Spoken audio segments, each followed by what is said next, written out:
Bonjour et heureux de partager avec vous la parole de Dieu du dimanche 8 août pour ce 19e dimanche du temps ordinaire. Un pain venu du ciel. Voilà le message que nous entendrons ce dimanche. Mais quel est ce pain? Nous serons déjà mis en appétit avec la première lecture qui nous fera vivre une scène étonnante avec le prophète Élie. Usé par son combat contre une reine étrangère qui veut sa peau, il s'arrête pour mourir dans le désert. Mais sa mission n'est pas finie, alors mange et debout. Élie n'est-il pas la figure de tout croyant fatigué qui trouve en Dieu la force de se relever? C'est l'enseignement de plus en plus rude de Jésus dans l'Évangile, avec la suite du discours du pain de vie. Dans le dialogue qui continue avec les gens de Capharnaüm, la parole de Jésus entre dans une phase critique qui va conduire la plupart à rompre avec lui.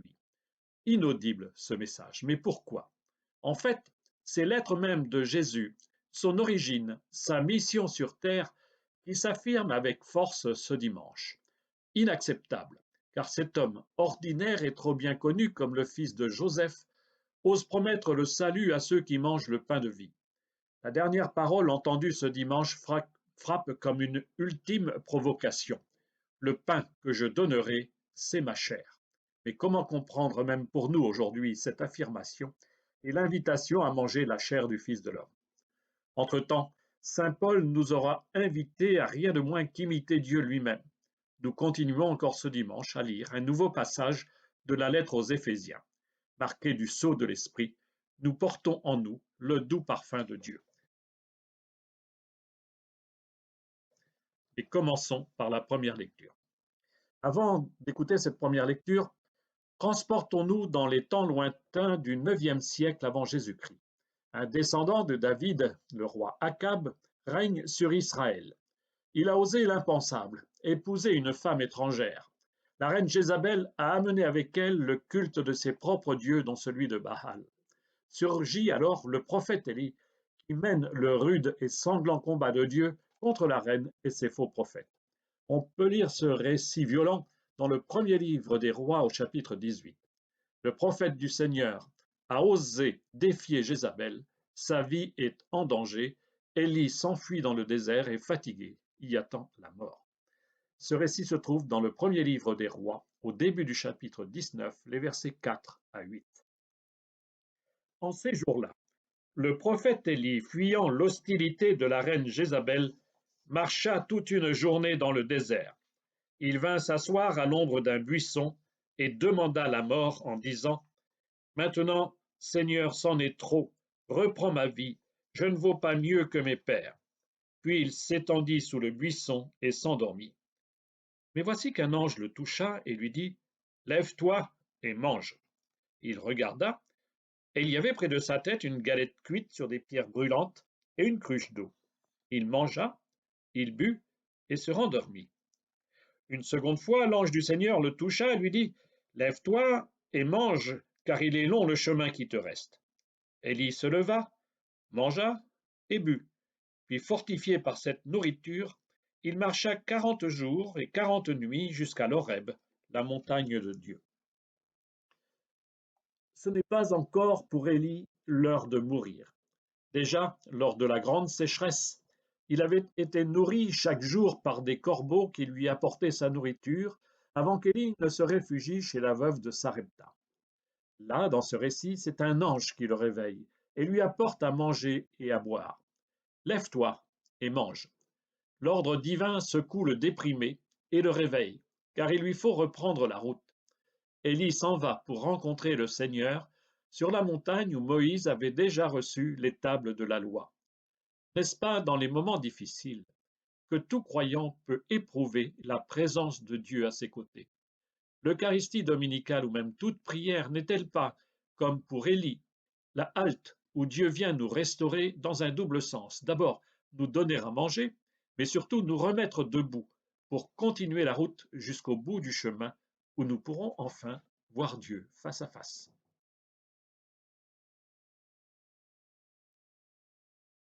Pour la deuxième lecture, rappelons-nous que depuis plusieurs dimanches, nous lisons la lettre de Paul aux Éphésiens. Nous achevons ce dimanche la lecture du chapitre 4 où Paul invite à conformer sa vie aux dons reçus au baptême. Les images employées dans ce court extrait rappellent aujourd'hui l'onction du Saint-Crème. Nous pouvons donc y réfléchir à ce qu'est spirituellement la confirmation pour les catholiques. La deuxième lecture achève donc le chapitre 4 de la lettre aux Éphésiens, les versets 30 à 32, auxquels s'ajoutent ce dimanche les deux premiers versets du chapitre 5. Frères, n'attristez pas le Saint-Esprit de Dieu qui vous a marqué de son sceau en vue du jour de votre délivrance. Amertume, irritation, colère, éclat de voix ou insulte, tout cela doit être éliminé de votre vie, ainsi que toute espèce de méchanceté. Soyez entre vous pleins de générosité et de tendresse. Pardonnez-vous les uns aux autres comme Dieu vous a pardonné dans le Christ. Oui, cherchez à imiter Dieu, puisque vous êtes ses enfants bien-aimés. Vivez dans l'amour, comme le Christ nous a aimés et s'est livré lui-même pour nous, s'offrant en sacrifice à Dieu comme un parfum d'agréable odeur. Le sacrement est bien un signe efficace, car en liturgie, l'Église fait ce qu'elle dit. Matthieu, je te baptise au nom du Père, ou encore Marie, sois marquée de l'Esprit Saint, le don de Dieu pour la confirmation.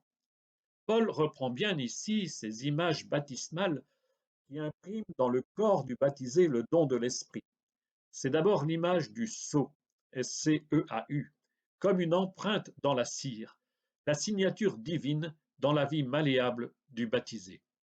Mais c'est aussi le parfum d'agréable odeur que propage dans la liturgie baptismale le Saint-Crème. Mais l'efficacité du sacrement se vérifie surtout dans le concret de la vie. Être marqué du sceau ou répandre la bonne odeur, cela se vit dans la relation aux autres. La marque de l'Esprit et sa bonne odeur dans nos vies, ce sont la générosité, la tendresse, le pardon et surtout l'amour. On trouve le même enseignement de Paul dans la lettre aux Galates, au chapitre 5, les versets 19 à 25.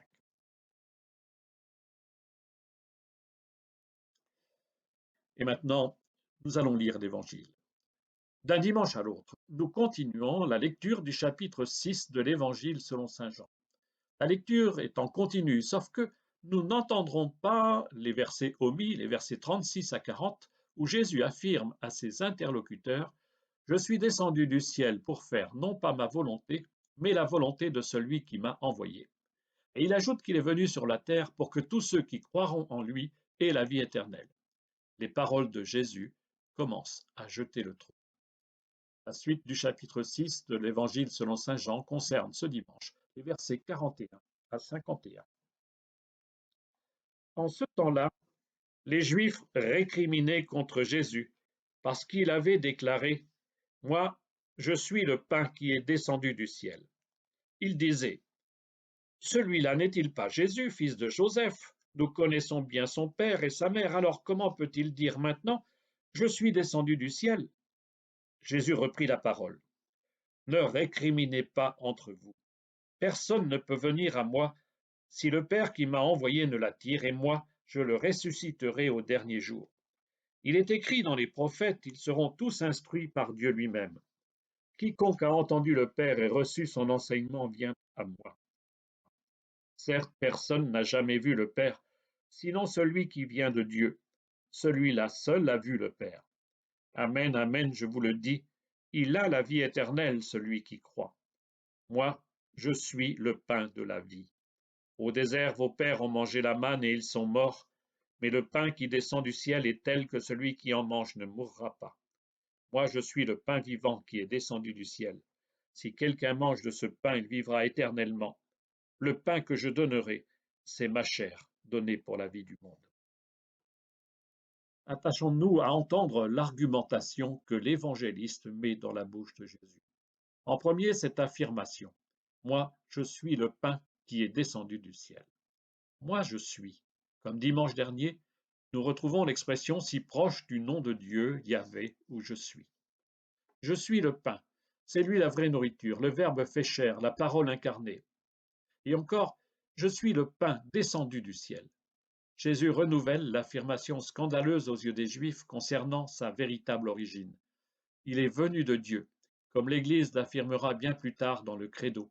Il est Dieu, né de Dieu, lumière, né de la lumière, vrai Dieu, né du vrai Dieu. Scandaleux. Comme autrefois le peuple au désert récriminait contre le Seigneur, les gens de Capharnaüm protestent. On le connaît bien, celui-là. Ils savent bien que Jésus vient de Nazareth, ses parents sont de là, mais lui insiste et parle de son Père au risque du quiproquo. Jésus est le pain venu du ciel, car la volonté de Dieu, c'est que le Fils transmette fidèlement l'enseignement du Père. Le pain, c'est bien d'abord la parole que porte Jésus, lui qui seul connaît le Père intimement. L'enseignement que transmet Jésus appelle la réponse de la foi. Il est venu pour donner la vie plus forte que la mort. À ceux qui croient en lui, il donnera la vie éternelle. Une nouvelle fois, Jésus affirme « Moi je suis le pain de la vie ». Mais cette fois, il va plus loin encore. Il invite ses interlocuteurs à manger ce pain, c'est-à-dire lui-même. Et pour être sûr d'être bien entendu, il conclut « Le pain que je donnerai, c'est ma chair donnée pour la vie du monde ». Parce que dimanche prochain, nous fêterons l'Assomption de Marie, il nous manquera de lire la réaction vive non plus des gens, mais des disciples même.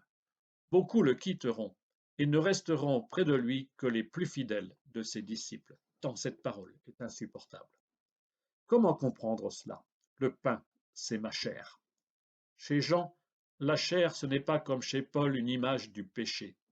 La chair ici, c'est l'être même de Jésus en sa totalité. Nous dirions aujourd'hui la personne humaine. Jésus se donne tout entier par sa mort sur la croix pour sauver l'humanité. Et le Verbe s'est fait chair, cette parole en Jean 1, 14, car en la personne de Jésus, le Fils, vrai Dieu, est devenu vraiment homme. Quand nous l'écoutons, il est parole qui prend chair dans notre vie et nous la mangeons. Quand nous recevons le pain devenu corps du Christ, c'est sa chair, c'est lui que nous mangeons pour recevoir de lui la vie éternelle. Comme Élie aux portes du désert, nous recevons de lui la force de marcher à la rencontre de Dieu.